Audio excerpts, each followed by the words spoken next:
Carla's rocking out. I forgot. Hello, I haven't done a live stream in forever, and we just decided, like literally, like 3 seconds before we started this, to do this live. So hello, this is the very first pop culture and fandom news for 2024, and this is also the very first pop culture and fandom news of the year, and the very first one we've done live. And because I think I repeated that first part twice. But Happy New Year. And Carla from Bedwetter Behead is joining me because we are also going to be, after this, we're going to take a break and then we'll be back for the very first Christian effing Bale month episode. We got delayed due to a death in the family. But I'm very happy that we get to start Christian effing Bale month with a very happy movie, Rescue Dawn. So An uplifting tale. yeah. And then he gets airlifted. Yeah.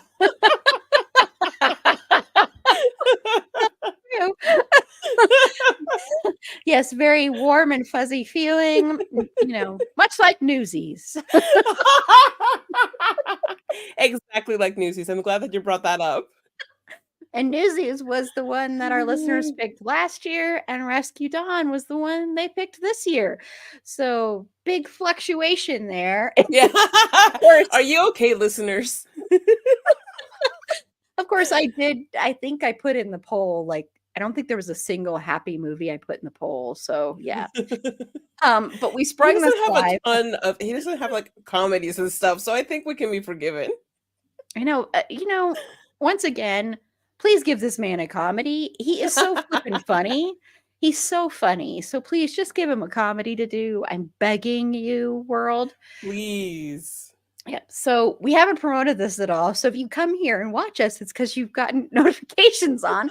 Or I might promo us while Carla's talking. I might do a brief post, since this was totally by the fly, but on the fly, and I didn't promote our Rescue Dawn one. Sorry, everyone. Okay, but we're gonna get into pop culture and fandom news instead of just talking about Christian Bale this whole time, because that's soon. Yes. So Carla, I really can't wait to hear what one thing in fandom or pop culture that you're into right now. Okay, so because I am a really cool girl who is right on top of all of the hot trends, I started watching Black Mirror, a show that has been airing for 89 million years that I am just now jumping in the bandwagon of. And I've heard for the longest time, oh, it's so great, you're gonna love it, it's totally right up your alley. And I've always been like, sounds cool. Never gonna watch it probably. And then for some reason that I can't even fathom, I decided over the, I don't know, last few weeks that I was gonna start watching it. I got hooked. I'm in love. Like almost every one of the episodes slash tiny movies has been really, really fascinating to me. Even the ones that are not necessarily great, I still really enjoy it because it's basically like Ray Bradbury's The Illustrated Man, where they're all, it's a collection of stories. So I really like the premise that it's a show and that has a cohesive thing that, thread that goes through the whole thing, but it's still unique episode to episode. And I got stuck on the, I forget what it's called, like Bandersnatch, um, uh, Crash Bandicoot. I don't remember what it's called, but it's the one where it's like, choose your own adventure kind of thing. And so my TV, you have to have a particularly, up to date, hip kind of TV. I don't have that. I have a very old TV. It's not smart. It is slightly above average intelligence, but not enough to be compatible with Crash Bandicoot Black Mirror episode. So I get stuck there. So now I'm waiting until I can get to a better TV and watch it so I can get caught up. But that's like, and I'm really eager to watch it because I've heard not great things about that episode. So I want to know for myself whether it sucks or people suck. Could be both. Who knows? Probably both would be my guess, but yeah. Yeah, you know what's so funny about Black Mirror is this is a show that I've watched a little bit of before, and this is totally, like, tailor-made for me, and I cannot tell you why I have not watched this show. Like, I don't understand it. I don't know what's held me back. It's not that it doesn't appeal to me. I don't know why, because it literally is tailor-made for somebody like me. I do Yeah. not get it. No, that's the same thing, like, I was just like, I'm never gonna watch this, it's like, it's gone too long and, I'm probably gonna hate it anyway, there's no point, and then, Erin, I think what you need to do is just sit in front of Netflix for a while, and then it will just start playing just magically, and you'll be like, "Whoa, bro, what happened?" Well, I have been doing that anyway for preparation for my new podcast, so, so See, there you go. The universe is telling you, now is the time. now is the time to watch Black Mirror. So, yes, I know. Maybe it's because it's the mirror part and I have a hard time saying that word. So, maybe that's why I'm just That's like, I gotta be can't. it. I can't. That's absolutely gotta be it. There's no other reason. Yeah. Well, what I'm into right now, and I am going to make a TikTok about this, a reaction about this, and I'll do it once this comes out. So last week, Susie came over and we watched Emerald Fennell's new movie, Saltburn. And this is a movie that for months beforehand, you can watch it right now on Prime. For months beforehand, I had seen so many TikToks of people like, I went to go see this because, Jacob Elordi, the person who's like 10,000 feet tall, that man is so tall. He is. That sounds really, really tall, Erin.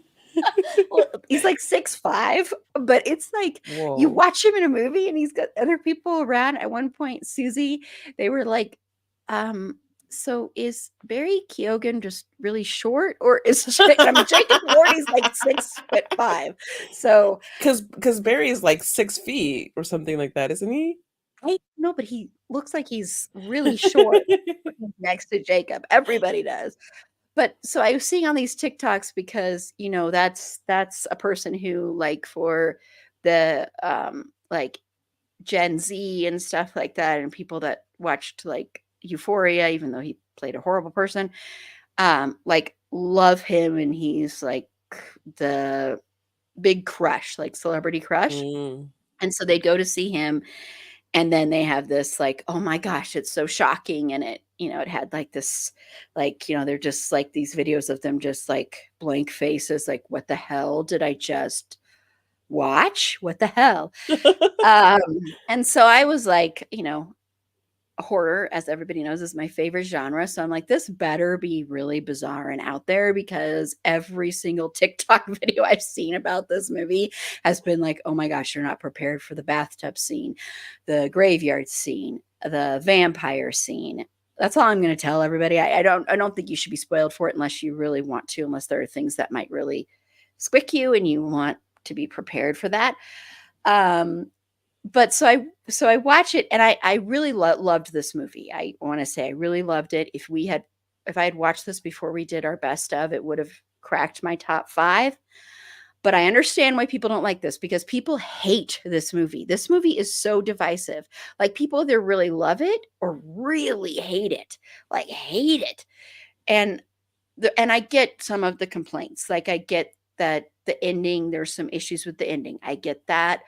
I get some of the other complaints, but these scenes, okay, they are shocking. Like, like Susie and I, we were just kind of, to be honest, cracking up during them, but and also like, no, no, no, they're not going to do that, are they? And then they do. Especially one scene that actually you find out, Barry Keoghan, I want to know what's wrong with you, because you came up with this scene, and I want to know if there's something you need to talk to somebody about. Because I'll tell you, Carla, if you see this, there was one that he kind of improvised. So I'm like, okay. Um, but the scenes weren't like scarring me, scarring my psyche at all. It was Mhm. more like, I can't believe they did that, but I love this movie and it's entertaining and it's very much a dark comedy. It's so funny. But in a way where it's like, I cannot believe they just said that, especially Rosamund Pike, who I guess actually improvised a lot of her lines. She is Really? hysterical. Yeah, she's so funny. And I really, really loved, oh my gosh, how am I forgetting her name? So she was in Promising Young Woman and I loved her performance. So not Oh my god, Carrie Carrie something? Mulligan. Ah, there we go. Yeah, and she's in it, and she has a and she's really funny too. And I she's listed her character. This is how her character is credited. Poor dear Pamela. So poor dear Pamela. So, Oh but it fits. Can you see it? my So, god. and I mean, I think this is very much a critique of wealth and the upper class. Because if you don't know what this movie is about, and this is all I'm going to tell you, because you really shouldn't know anything else. It's about Barry Keoghan's character in this is in Harvard, or not Harvard, Oxford, excuse me, and he's there. Like, he's not from a rich, well-to-do family. His name is Oliver Quick, which is a very interesting name in my opinion. And so he befriends and becomes infatuated with Felix, who is from this family who their estate is Saltburn, which is like a estate. It's like a castle, basically. And so they become friends, and Felix invites him out to Saltburn to stay there. And then all this stuff happens. And it's entertaining, but I totally get why people don't like it. Um, but I will say, if you don't like the final couple of minutes in this, I don't understand that part, because aesthetically, all this stuff, I love the final scene in this movie. And I do want to say, in case you're wondering, that's not a prosthetic. So cheers to you, Barry. Wow. I was already interested in watching it because you said that like it's so, people are so torn about it. I might have another reason now. Just Yeah. might. Yeah. I'm So not saying that that's the kind of person I am, but I am saying that that's the kind of person I am. but again, that's on Prime, and I had a lot of fun with it. And I'll probably do a TikTok about it, because and Susie and I were already talking about doing like themed watch parties with specific menu items I love that. for those really out there scenes. So, but yes, and let me know. I want to know everybody else's thoughts on it, especially on, and also your thoughts on the bathroom, the graveyard, and the vampire scene. I think of the three, the most disturbing is the graveyard scene. Um, that's was the most like, no, this isn't really happening. And then there's another scene in there that nobody talks about that is flippin' hot as hell. So, I mean, I'm not going to say what Susie, what they said, because that'll give away a lot of what the scene was about. But anyway, so yes. So once again, that's on Amazon Prime. Okay, I'm going to stop talking about that movie. I was about to just talk for the rest of the time about Saltburn. I'm like, I could just do a whole episode on I was Saltburn. gonna say, I mean, maybe there should be an episode of Saltburn. I'm just throwing that out there. I know, I'm tempted to, because this is one you could really talk about, and I'd love to just talk about the spoilers with those scenes, especially, and why I think they really got to people. So yeah, and I've seen interesting discourse on TikTok, like someone saying this movie was so made for women, Mm. because of certain things. And then, like, I don't know. And I also want to just say, I love watching a movie written and directed by a woman that's like this, that's a little bit twisted, that's really pushing the envelope, that's a little bit dark. I love that because I like to see women being given the opportunities to do stuff that is outside of, I think, society's comfort zone, not their Mhm. comfort zone, but society's comfort zone. And of course, she already did that with Promising Young Woman, but still, it was really nice to see that she could still do that. So, yeah. Okay, well, now let's move on to one thing in pop culture or fandom that you're excited, upset, etc. about. I am excited about a lot of upcoming sequels, not because I think they're going to be great, but because it'll give me something to be angry about that isn't the state of the world. So that is something interesting for me. I am particularly excited to see how they ruin Beetlejuice for me for life by bringing it back. Now, mind you, they are bringing back Michael Keaton. You couldn't possibly do Beetlejuice without Michael Keaton in the first place, but they're No. also bringing back Catherine O'Hara, and Jenna Ortega is going to be in it as well. So that'll be interesting. But I just can't imagine it living up to the original. The original was just so phenomenal in its inventiveness and its kookiness and how just just wild fun it was. And I just it's so seldom that a sequel really elevates the the whole property. But I especially cannot imagine it with Beetlejuice. I'm like, why would you do that? Like, you're just setting yourself up for the biggest fail of your life, or maybe not. Maybe it'll be the best thing on the planet. I sincerely doubt it, but I'm very curious to see how they ruin my life for one evening. I just, like, I want to know more about this. I want to know more about this, and I also don't. Like, tell me everything, but tell me nothing, because I am both interested and incredibly disinterested. I am at odds within myself over this movie that doesn't come out until September 7th, apparently. Um, so yeah, I have 9 months to seethe about it and be happy to seethe about it. Oh, so Jenna Ortega is playing the daughter of Winona Ryder's Lydia. So that'll be also interesting and also really pretty cool casting, Yeah. um, as far as I'm concerned. Um, but yes, why would you do this? And also give it to me sooner. Why? But give it to me now. Give it to me now so that I can determine already whether I hate it or love it. Please don't make me wait until September. That's too long. Since I'm not sure how many times we've said it, we will have to cover that movie at some point. I'm just not sure how many times we've said that. I don't know why we Oh, good haven't, point. because I'm not, but I mean, I don't know why we haven't. So, yeah, that was like, that movie was part of my personality when it was out. And I know a lot of people my age, it was their personality when the movie came out. Yeah, 100%. I was a Beetlejuice girl. Oh, I said it again. Who knows how many times we've said it at this point. I think, if he shows up in my house, unless he's bringing Lydia with him, I don't think I'll really care. I'll be like, you know what? Go sit with Christian.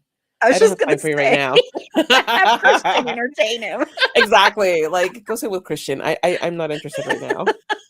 I can't do this right now, Beetle Man. Beetle Man. I did want to see the stage version, though. I thought that would have been See, no cool to see. interest.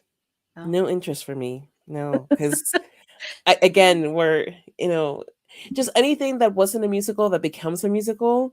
yeah. I'm like, I think I'll pass. I just I get it. I get it. Although I'm still someday I want to see the American Psycho musical just because I want to see how they they did this. So, because that is a thing, and I really want to see how in the world they did this. But hey, well, what I'm into is I'm into the fact, but I'm so greatly amused by the fact that so many people are just shocked that Green Day is political. I And that know. Green Day doesn't like Trump. Are you kidding me? I'm like, and then there was like a tweet. where someone's like, I love punk, but let's keep politics out of this. I'm like, do you even know what punk music is? I mean, hello. Like, clearly not. It's been political since the beginning. The song American Idiot, when that was written, that was about George Bush. So it's not like they haven't always been political. And they sung another song like 2016 or 2017 where they took the words, I think it was of American Idiot, and also were it was a critique of Trump, and they were putting down Trump. So it's not like this is a new thing. And if you really, I don't think people are shocked by this. I think it's they just can't stand it when it's not something they believe in. They just don't like it. They don't like a mirror being held up to their face, especially if it's a band that maybe for some reason they like, because they did try to use Green Day's music. The Trump campaign did, and they instantly did a cease and desist because, hello. Yeah. How stupid. I'm sorry, but have you just why I do think people it's get like shocked by this? It just I think it's like that thing where they want to call attention to themselves and they can't use the song, but they're like, imagine if we did use it, and then they do that and they get the cease and desist, so they still get the attention that they wanted. that's But true. I just wanted to read a tweet to you Okay. because it's by somebody called Evan, and it's at ESJESJESJ. Sure. Um, and the tweet says, Green Day went from hating conservatives to still doing that. And I feel like that just sums it up so perfectly. Still doing that. Just, oh God, they're being so consistent. I hate it. They're being consistently themselves. Damn it. Yes. Who would have thunk? And it's like, people still get shocked when they're like, Rage Against the Machine is political. When did they become political? They were political Right. from the beginning. What are you talking about? That's been their whole thing. It's like, what do you think the machine is? It's not an egg beater. The washing machine. The washing machine. Rage Against that washing machine. That's all it ever was. Yeah. I hate clean clothes. Mommy can't make me do them. Rage. It's just so ridiculous to me. I'm like, you know this. I think people really deeply know this. They just don't want to face it, because then if they really have to, and they really have to look at what this music is really saying, they might actually have to look at themselves and see what maybe they have done wrong, or maybe what part they're playing in certain things that are oppressing other people. That's really what it, I think, comes down to too, is it's too confronting for people, so they can't handle that. And they want to just enjoy their music in peace. I mean, come on. I mean, music has only just now been political. Yeah. I mean, clearly, Aaron, I don't understand why people don't get it through their heads that the woke left mafia has corrupted music beyond its original intent of only entertaining and not reflecting people's lives and struggles. Why? I know. Why have these weirdo liberal communist fascist musicistas decided to infect everything with their agenda? Yeah, it's so ridiculous. It just kills me every time this happens. I'm like, and plus, like I've said a million times on here, if you have that big of a platform, I think it's great if you use it. And I think you should use it to speak out on things. And especially music is so powerful when it comes to that. It can change things. Art can change things. Art has a lot of power. And so I love musicians that do that. Now, I'm not going to say Poison is political, because Fred Michaels. Is it the bandana? Yeah. Because I don't think, like Gasoline, You Want to Pump Me and Leave Me When You Get Your Fill. I don't think there's a lot of meaning there. don't know, Brett. Don't you know, Erin? It's really about how we sold ourselves to the oil conglomerates. And it's about how we've sold our souls to fill our gas tanks. I love that. Oh my gosh, that's amazing. If only Brett Michaels was that deep. Well, I mean, we know from Rock of Love that he absolutely is. He is completely in love with each and every one of those women and listens to them with a sincere and open heart. Oh yeah, with parts of every single one of them.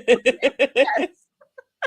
I mean, There is definitely a body part of him that is very interested in these women. yes. Every rose has its And it's thorn. not his brain, it's his heart.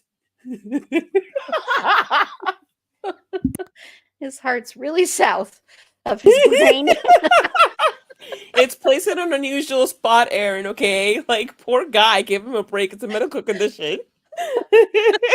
I'm so sorry, Brett Michaels.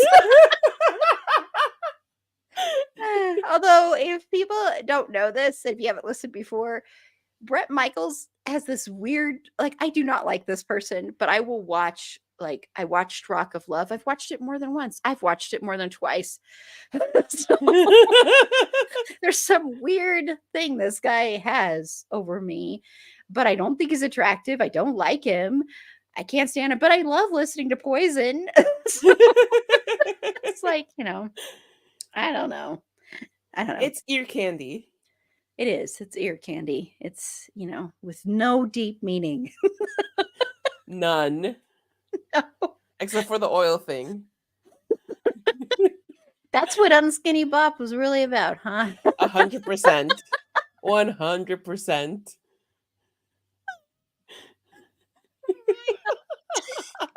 If this got back to Brett Michaels by some miracle of miracles, he did it because he's on TikTok and he did like a TikTok of this, I would just Yeah, crack Brett, up. tell us the real meaning. Tell us the real meaning behind your songs. Yes, We want to please. know what like, what does every rose have a thorn really mean? Yeah, like, what is the deeper meaning behind it? His heart got broken, Carla. Well, That's I think deep enough, right? it's his take on the duplicitous nature of the ones you love, and how nobody can be trusted except those that you really trust. But then even beneath that, behind beauty, there must be scorn, just as a rose Wow. has a thorn. And he just didn't want to write all that and like be like all uncool to his fellow bandana hat man. So he was like, yeah, it's just about girls, bro. It's Philip Bandana Hat Man. By the way, if people don't know, go to his TikTok and he has a TikTok where he does instructions on how to put that bandana on. It's hilarious. Oh my god. And he does it in the most, like, he's just most serious, most earnest way possible. And you're just like, this is a bandana. But it's his bandana, damn it. Yeah. Okay, well, someday we'll do like an actual episode for fun on Brett Yes. Michaels because Oh my god, that would be so much fun. Like, we could just do one on Rock of Love. yes, And then you can have rewatch it for the third time. yes, that will not be hard for me to do. It's so bad. I cannot believe how much I've watched that show. It's not like there's any new surprises. Right? Like, he's not suddenly going to actually develop feelings for somebody. And it's not going to actually stop being misogynistic for two Right, exactly. show. They could never make that show today. I would hope they No. couldn't. Because They would find a way, moly. because wow. That's true. That's true. Well, I thought it'd be fun for our final segment. And I'm stealing this. I will say I am stealing this idea from a podcast that I listen to called Pop Culture Happy Hour. It's an NPR podcast. I've listened to it for years. And they do this every year. And I thought, oh, this might be fun to do. They also do something which we should have done, which we might do next year. I love this one too because they play back and see how well they do. They do like pop culture predictions. And on the one they did this time, go listen to it.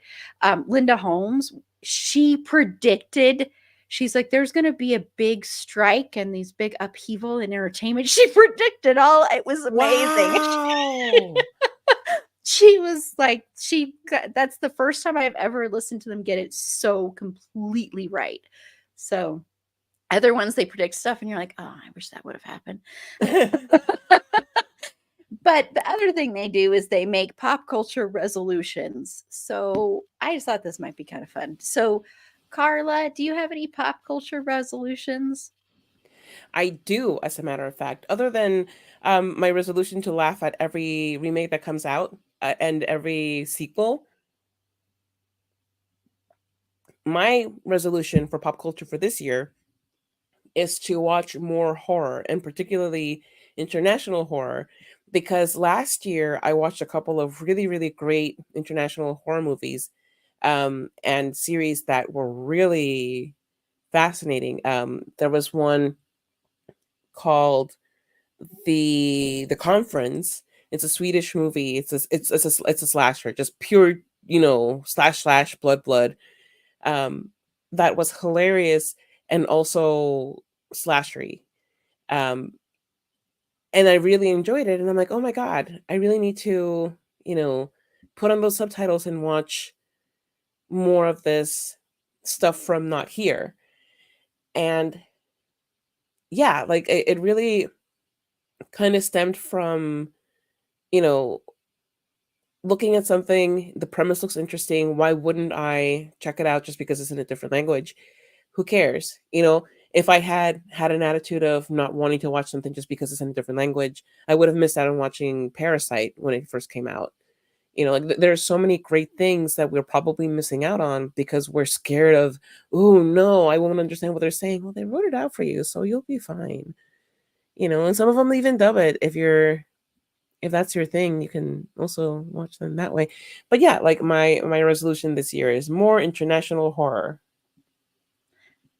Awesome. I can recommend some. And every what's interesting about some international horror is like I think a lot of them tend to push the envelope in a different way than we do, and there's a lot more social commentary, even though I think horror in general here will have that too, but I think certain ones will have different ones, and there'll be, I will say some, like French horror, for instance, is usually a lot more visceral experience. I will say, don't for me personally, I couldn't really handle it, but a lot of people talk about the movie Martyrs. And if you watch that on DVD, and yes, this is a gimmick, but the director comes on beforehand and says, I don't know if I hate myself for having made this movie, or like myself for having made this movie. I know it's kind of gimmicky to say that, but it's kind of true when you're watching. At least it was for me. It's very verges into torture porn area, but they're trying to do it a little bit better since it's, I don't know. And then there's another one called Revenge. That's a horror. That's a French horror movie. And that was directed by a woman, I believe. And that is one that is, there's sexual assault in it, but it's one of those where the woman is getting revenge on the people who assaulted her. Oh. It's intense. It was on Shudder. I don't know if it's still on Shudder. That's a really good one. I always recommend Audition. That's because I think Asian horror and Japanese horror especially is like so good, and so is Korean horror is really good. Yeah. But yeah, Audition is one of those that, at least for me, I couldn't watch it more than once. And it's one of those that starts out almost like a romantic comedy, and then it completely changes. And if all you have to say to people who've seen it is trash bag scene, and Ooh. it's that one's really good. But That's another one that does deal with assault as well. So a lot of those do. But and you can go and listen to our episode talking about Asian horror as well. And we have a lot of really good recommendations there because I think there are some really interesting subject matter that a lot of those horror films tackle.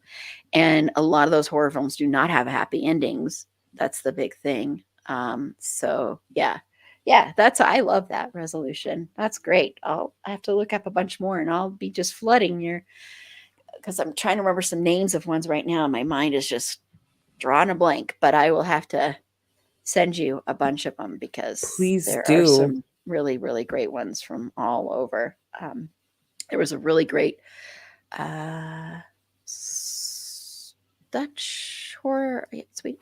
I don't remember, but from last year that was really, really good. Very depressing, super uber depressing, but I'll send you that one too. That's So, how I felt with like Train to Busan. Like you're watching a horror movie, you don't expect to be bawling, you know? yeah, a lot of these are like that. Yeah, yeah. There's one that I'll send you. I can't remember the name of it. Is escaping my mind right now, but it's intense. So yes, love that one. Um, well, mine is, it was hard for me to come up with one, honestly, because I was like, I really want to be able to watch more stuff just for fun and not for the podcast. And I've been trying to do that anyway, but it always ends up kind of seeping into the podcast when we do this or when we do other things. Um, so maybe just what I'm trying to say with that is maybe just like digesting more pop culture and more art where I don't feel like I'm being, this is going to sound weird, but being tested or like it's homework, which I'm not saying it feels necessarily like that right now, but sometimes it can. It can feel kind of like I just want to sit here and just get lost in this and not be analyzing everything deeply, which isn't to say that I don't want my art to be something that makes me think or makes me feel. It's more, I want to be able to watch something just for the fun of watching it, if that makes sense. And that's hard for me to do now. It's always hard for me to do that anyway because I'm always like trying to analyze what I'm watching. It's easier to do that sometimes with silly horror movies. Like, I mean, when I was watching Slaughterhouse, I was not analyzing this movie. I'm sure. I was just like, I was just like, this is a gift to the world, and thank you for giving us this movie. I love that movie so much.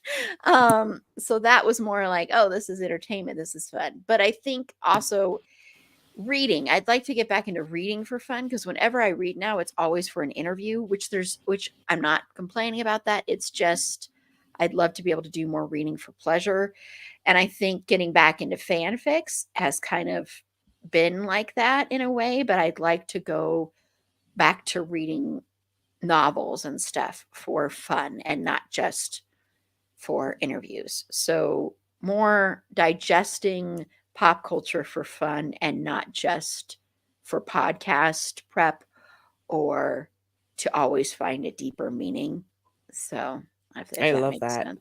Yeah. Yeah, that's a great resolution, especially for a podcast host. Yeah, and 3 podcasts. Oh, no, well, 3, Just 3, three. just 3. Just three. But yeah, so that's mine. So let us know if you have any pop culture resolutions or if you have any pop culture predictions too. I'd like to hear those too, and we could share those. And then if they come true, I'll give you credit for having, thought of one really great. Like, let's see, I'm trying to think of one that, let's put it out there. This is the year that Christian Bale gets approached for John Bon Jovi. Oh my God, yes. And he Yes. announces it live on the podcast. Oh my God, I would love that. And he's gonna want the song so he can sing it himself, of course, Yes. Oh man. because Yes. it's gonna be a musical autobiography, a la Rocket Man. So there you go. That's amazing. Yes. So let's put that out there.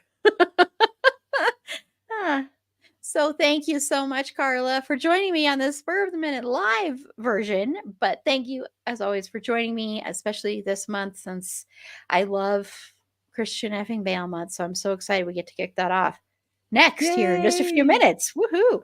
I can't wait to see Christian again. See how he's changed. See how he's grown. He's ageless, is all I can say. But Carla, if you want to tell everybody who's listening and people who may be viewing this later on our YouTube channel where they can find you and your podcast, Bedwed or Behead, where she did do a episode about Christian Bale. I was That's there. right. Yes, I am happy to tell you where you can find my amazing, wonderful podcast, Bedwet or Behead, which I co-host with my bestie Meg. And you can find it wherever you find this podcast. If you're listening to this on a particular podcast listening app or something else listening app, you can find us there. The only place where you cannot find Bedwet or Behead is at it's a fandom thing pod.com. You can find us though on bedwetorbehedpod.com. So head there. You can also look for our social media presence. On Twitter, we are at bedwetbedhead.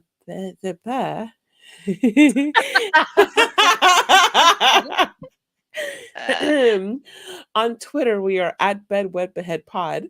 On Instagram, we are at bed.wet.behead.pod. On TikTok, we are at bedwetbeheadpod. You can find me, my art, and my musings on Instagram and TikTok at Carlatemis or my website, carlatemis.com. That's CARLATEMIS.com. Yes, and it's important that you move when you. As you type it, it'll help you. It'll help Yeah. you. Just do a little shimmy while you're typing it in. CARLATEMIS.com. Just Woo! well, thank you so much, Carla. And I will be sharing it again in our thing because I haven't promoted this at all. So apologies. But we are going to be back here in like a few minutes. Or if you're watching this later, you can watch it right after this with the kickoff of Christian effing Bale month with a look at did I just delete all my notes? I just deleted all my notes. Oh my How god! the hell did that happen? Oh my gosh, I did. Wow, how did I do that? Can you control Z them back into existence? Well, it's on my iPad, and I don't know how you can do that Oh. in your iPad. I don't know if you can do that. If it's okay. I had written down notes that are somewhat legible. Oh my god. Oh man, I don't know how the hell did I do that? Why doesn't it have an undo button? Can you do Control Z on your iPad, people? Nobody can help me with this, I guess. But I'm an Android girly. I can't help you. I'm undo, sorry. undo. Anyway, sorry everybody's watching this part like idiot. This is how you do it. Anyway, so somebody can tell me later. I cannot believe it. I don't know how I did that. I do not know how I did that. That is so Oh my weird. god. That is so weird. I was just like pressed something and it just exploded. How to undelete on iPad. Oh, it's there. I found it. Okay, good. Okay, good. Woo! Okay. Anyway, so this is Erin. You can follow me and Fergie where we don't do stuff like this where we accidentally delete things. But Fergie is hilarious. She's so funny. She wasn't as into Saltburn as I thought she would be. There is a TikTok of a dog watching the final scene. And it's once you watch the final scene, watch this TikTok of the dog watching the final scene, and it's really entertaining. But she did fall asleep in my lap while watching. She was like, "This is too tame for me." I know, she's like, "This isn't crazy. What are you talking about?" But you can follow her on TikTok at Schroeder and Fergs. That's SCHROEDERANDFERGS. It's long, but it's worth it. Be sure to like the show on Facebook at facebook.com/It's a Fandom Thing Pod, on Twitter at Fandom Thing Pod. No, it's in that one. On Instagram and Threads at It's a Fandom Thing Pod. On TikTok at It's a Fandom Thing Pod. If you have any feedback, show notes, if you'd like to be a potential interview guest on the show, feel free to reach out to us via our website, it's a fandomthingpod.com. Click the contact us button there. That'll shoot me an email and I'll get back to you as soon as I can. And in a few minutes, our live stream will start. But on Friday's episode, if you're listening to the podcast episode, it's Christian effing Bale month at last. And we are kicking it off with the listener's choice, Rescue Dawn, the very light, fluffy movie Rescue Dawn. So until next time, remember, it's a fandom thing. Black Lives Matter and stop Asian hate. And we'll see you soon. Okay, I have to remember that you hit the end stream.